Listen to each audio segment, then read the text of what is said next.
All right, welcome back to another episode of Trip Report. On today's episode, I have a good friend of mine, Anthony, joining me, and we're going to talk about a 3-gram mushroom trip that we had back in, it was 8/16 of 2020. First off, welcome, Anthony. Thanks, Peter. Thanks for joining me. I'm looking back on my notes here, and the first thing that I put was it had been a while since I've had an overly positive mushroom journey. So for those past couple years, I kept getting stuck in that bizarre purgatory feeling like I was dying experience that I've talked about in previous episodes, specifically that 4-gram bad trip experience. So I was going in with the mindset of, especially having friends around, that it was hopefully going to be a more positive one. I ended up, I think this is right whenever I started messing around with the penis envy mushrooms, which, if you haven't heard of them, they're allegedly the most potent strain of Psilocybe cubensis mushrooms, so indoor grown mushrooms. And I had recently stumbled upon what's called the cold extraction technique. So since the very beginning, I had always tried to do the mushroom tea preparation, which I've heard a lot of people talk about. And I've heard people over the years talk about doing 7 grams of mushroom tea and, not having what seemed like a really crazy experience. And what I come to find out was that high heat degrades psilocybin. So if you are brewing a scalding hot tea and then adding your mushrooms in and waiting for it to cool down, you likely denatured a good chunk of the psilocybin that was in there. So you're getting a fraction of the dose of what the 7 grams was. On the contrary, cold extraction seems to enhance the extraction of the psilocybin.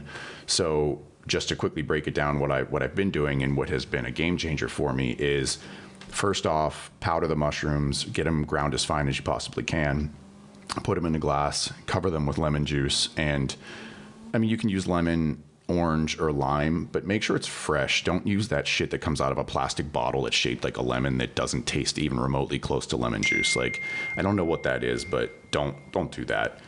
Put enough of the lemon juice in. I usually do an entire lemon, but enough to completely saturate the mushroom material, and then throw a couple of ice cubes over top of that and wait for the ice cubes to slowly melt and dissolve into the solution.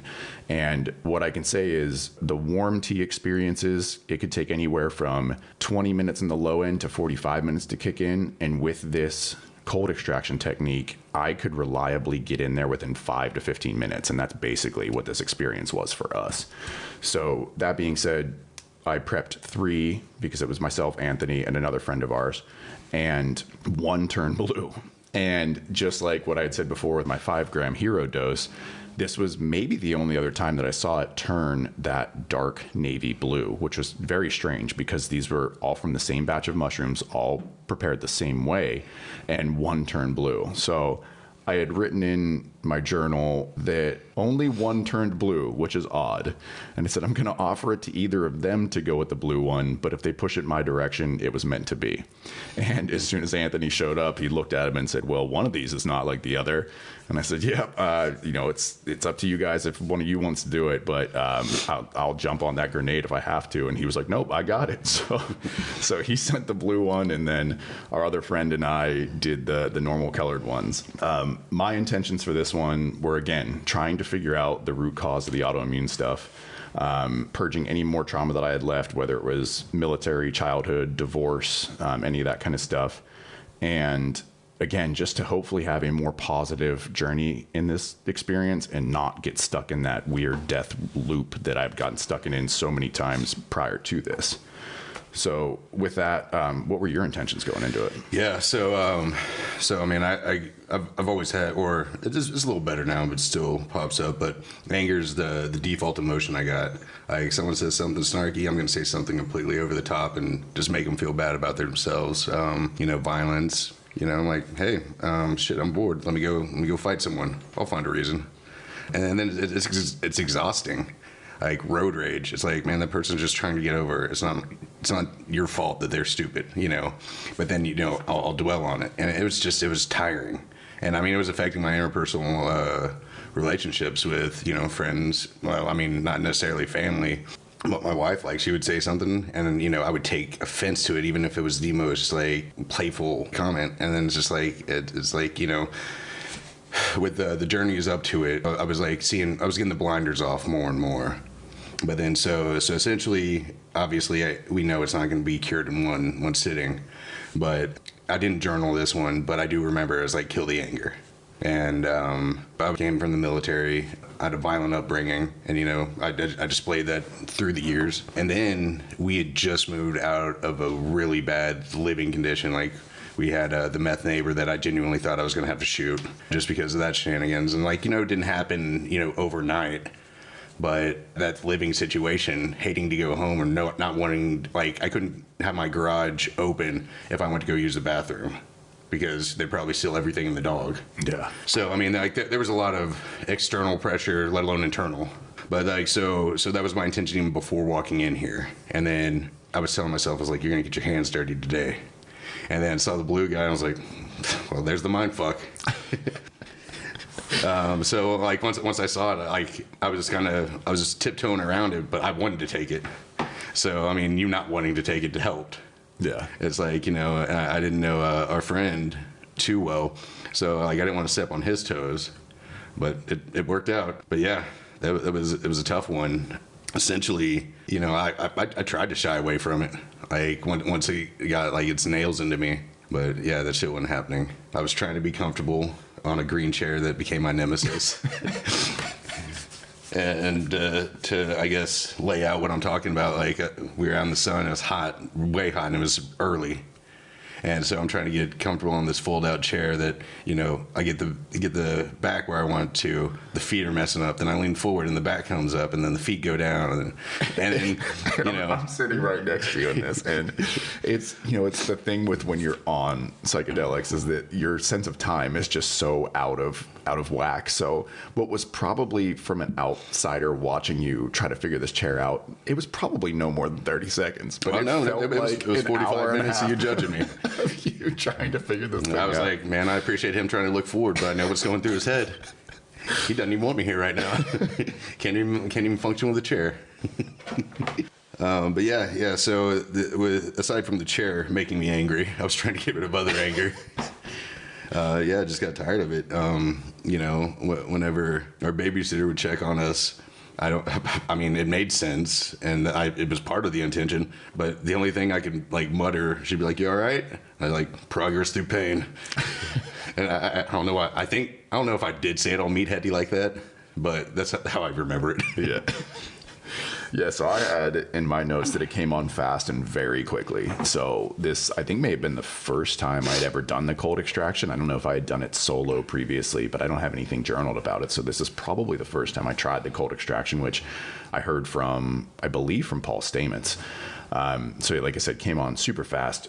And I put that the visuals were very vivid immediately. And for a couple of mushroom trips previously, I had these weird, just slightly pastel visions that weren't anywhere near as gnarly as the original ones were for the first year or two of messing with the stuff. And this one came in strong, deep, dark visuals. And what that I noticed is that it seemed like you and our other buddy were both having a difficult time. I could see that from a distance. And I came in to give you guys hugs, and what I noticed was that, and I guess I just thought about hugs in general, and that the hug is a kind of transferring of energy from one person to another, and it's just such a good feeling thing to give somebody a hug or get a hug.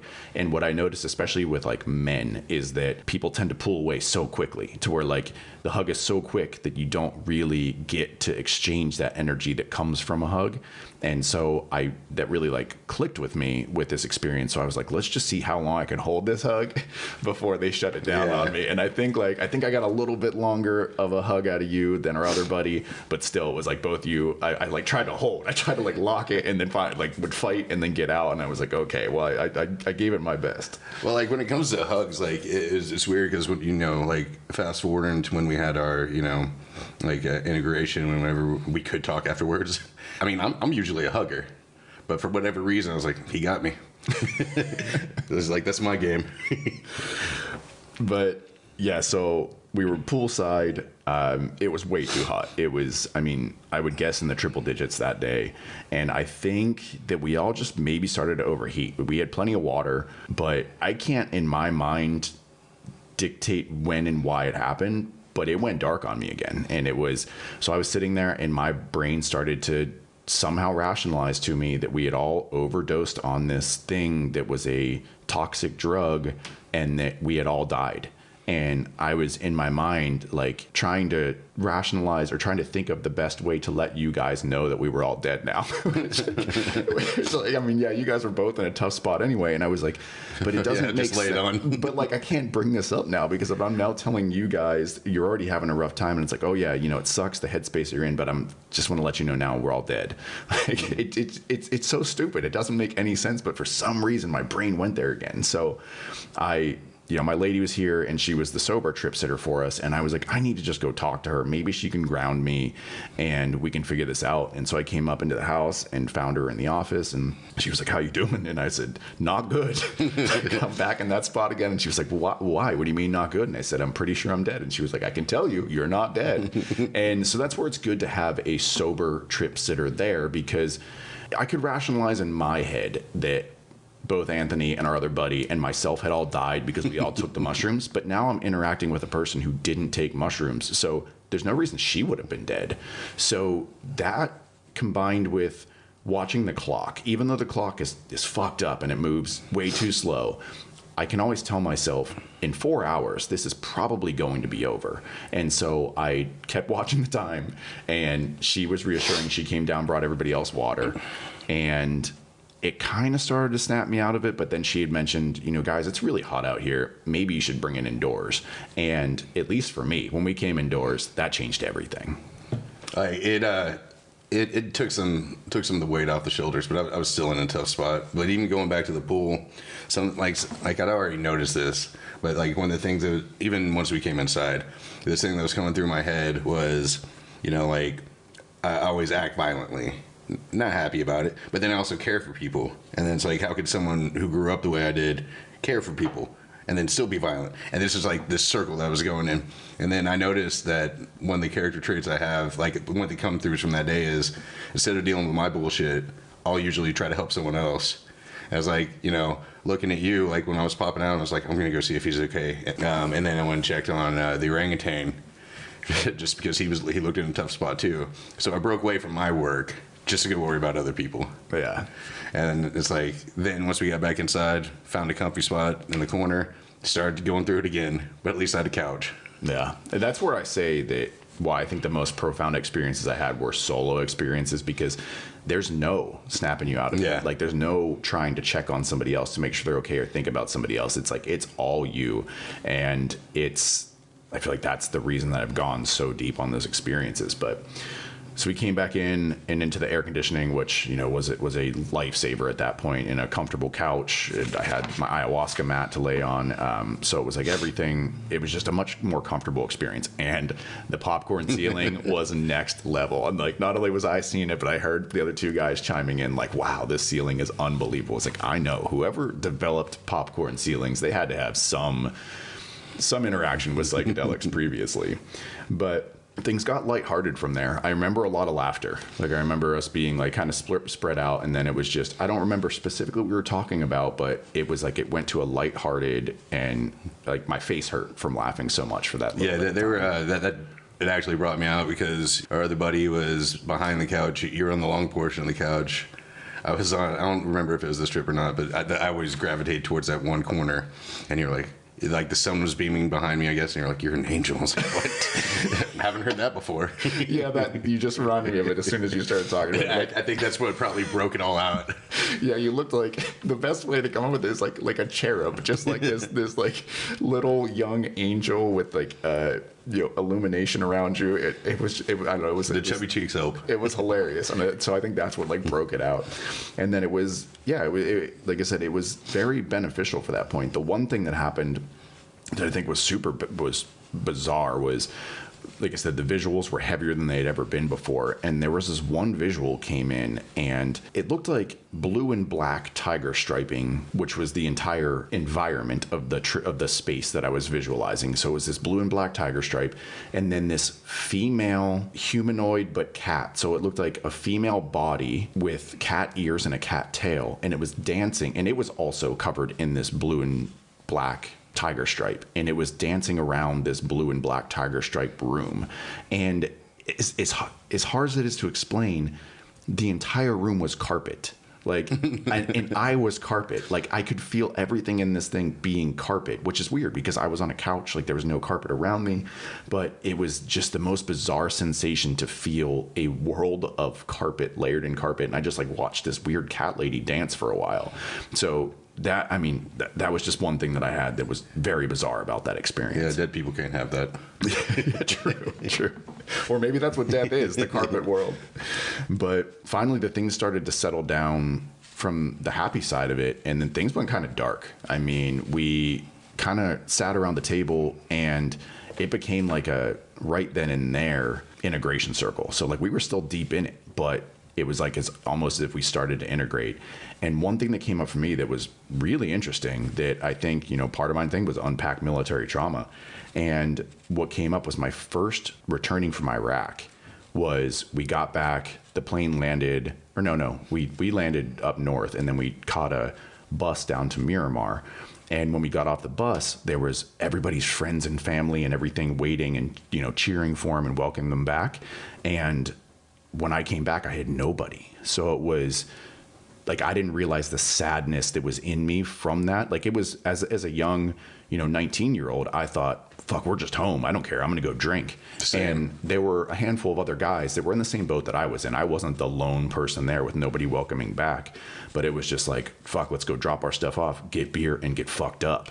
And that was like pretty tough to think about. And it's not that, you know, I don't hold anything against any family members because it was only a week late. Like, I think I told everybody, don't come out to California because as soon as I get back, I'm going on leave. I'm coming to Pittsburgh. And then whenever I got to Pittsburgh, my family was all waiting for me in the airport. They had signs printed up, cheering, that kind of thing. So it was like, I got that welcome, but I didn't get it when everybody else was getting it. Yeah, that's about how mine worked out because I was going back to Oklahoma for I think a month is how long I went back for, and that was like 3 weeks after we got back. So it's like, why go both ways for the family? Yeah. I mean, but the same thing that my little brother and sister and mom were there waving their little flags. I got in late, so there wasn't like a whole bunch of people there. Yeah. But yeah, I didn't think about it that way until you brought that up. I was like, oh, I can relate. Yeah, and it's, you know, I had always kind of thought that way too. I thought with a diagnosis of PTSD, I was like, I didn't kill anybody. I guess I didn't really feel like my life was all that much on the line while I was deployed, even though, I mean, it definitely was. But when it comes down to military trauma, there's so many different layers of it. And like something like that, which clearly had an impact on me, was something that, you know, was not in a war-torn country with an enemy coming at you. It was like something that's so basic that's tied to being in the service that can have an impact on you. So it's, for so long I thought like, oh, if you didn't deploy to a combat zone, you don't deserve a rating of PTSD. But then I've seen so many other encounters that just a typical veteran has from boot camp through discharge that can induce these different levels of trauma within somebody. I mean, you're essentially setting aside your life with your family members and loved ones and joining this, you know, fraternity of crazy people for 5 years or longer. I mean, you can even go back to boot camp. I remember there's this dude who would have to blouse his boot, or wouldn't have to, chose to blouse his boots with deck towels because he's always so nervous he was peeing. Oh. Like, I remember standing next to him and we were doing drill and there's just a puddle of pee coming from his pants, just rolling down my way. Yeah, and I mean, not to mention the trauma that comes with being surrounded by a group of other people in training and then you constantly having this body failure on you. That's got to be traumatizing in itself. Yeah, I mean, it was funny at the time how he was dealt with. We were on a hike and the safety truck was coming by and the drill instructor, just to, you know, make him feel better about himself, threw him in the bed of the truck as the truck's moving. Yeah. But that was normal. Yeah. Yeah, I mean, I think when I went to boot camp, I expected some Full Metal Jacket stuff. Like, I expected to be getting punched in the face, and it never happened. You know what I mean? It was clearly there was a lot of implementing new rules because of people being seriously injured in boot camp, but that doesn't mean that there wasn't a lot of mental fuckery that happened there. Oh, yeah. But I mean, like, so I'm a few years older than you, and it wasn't full-on Full Metal Jacket, but there was some physical stuff that went on. Like, I remember well, this is my fault too, but I got caught choking a kid. And then the drill instructor picked me up on my lat and was choking me against the wall. And I had like a bottle of Windex and a towel in my hand flailing around. But then, that was kind of on me. Yeah. And I don't doubt that, with each passing year, it gets softer and softer and softer. But there's still, they will actually, no, this is what was interesting to me. My lady sister sent me a podcast the other day, and they were talking about somebody who had gone through boot camp recently was talking about PTSD, and so what they asked was, are they finally like teaching you guys about PTSD in boot camp? And they said no, like our drill instructors have PTSD. And that never crossed my mind, is that the guys who were in our era of the Marine Corps, they had done some deployments. Now these guys are coming back and getting orders to be DIs with PTSD. So it's like, you think about all the anger that both of us had. If you now put us in charge of recruits and teaching people, I have to wonder if boot camp has gotten worse rather than more soft. Having all these broken people in there as instructors. Well, I mean, you put me and you in a situation, and the number of variables between us, like no matter how much alike we are, like totally different upbringings. We actually had like different encounters when we were in the military. Mm-hmm. I mean, I don't know. It could get real sticky if you got, and you got 80 kids.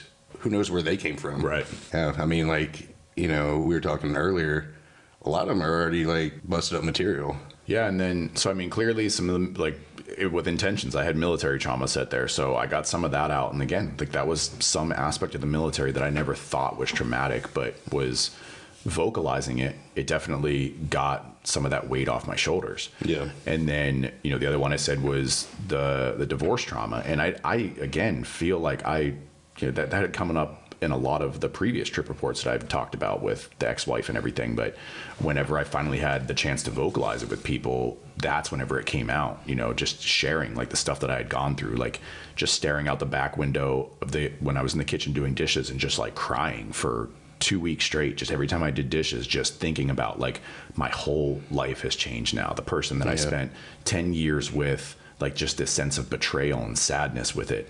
And it, again, like just brought up some of this trauma that I feel like talking about it with you guys made it easier just like to let it go.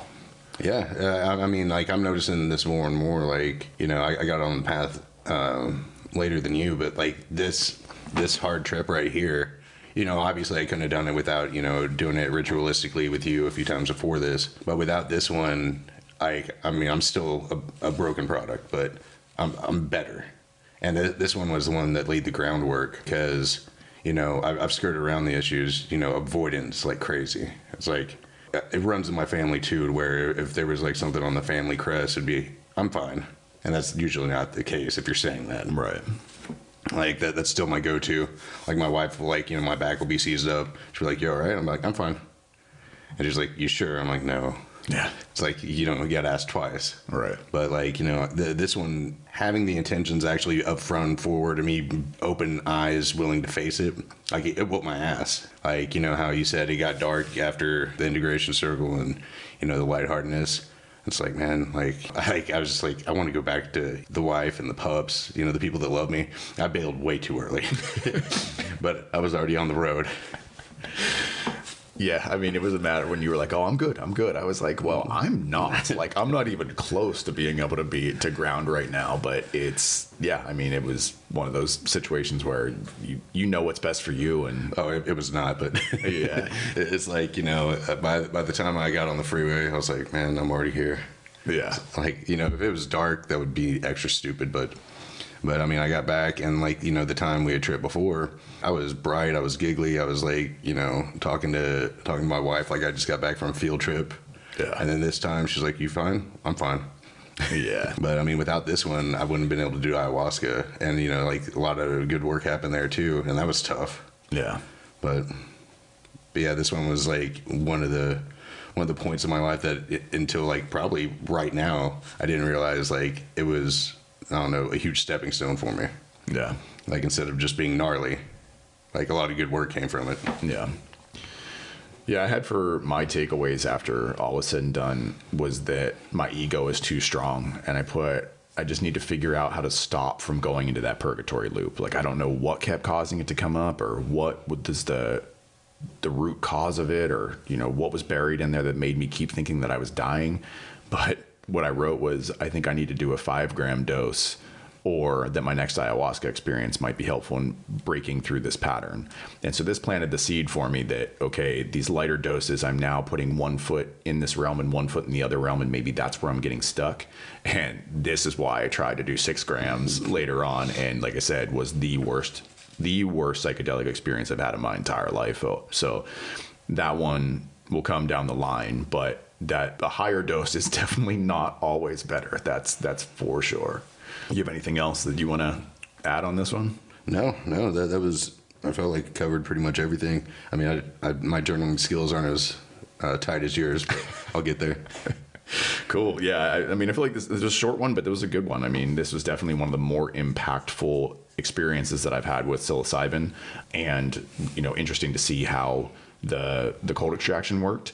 And I think this is the first time that I had never really built a playlist for higher dose mushroom experiences previously. Like, I would add some songs on Spotify, but this was the first time that I, especially after having a few ayahuasca experiences, using that style of music mixed with some other styles of music, and actually putting forth a playlist that I put some time and effort on putting in order and getting it the way that I wanted it to be. And I feel like that helped guide this experience quite a bit. Yeah.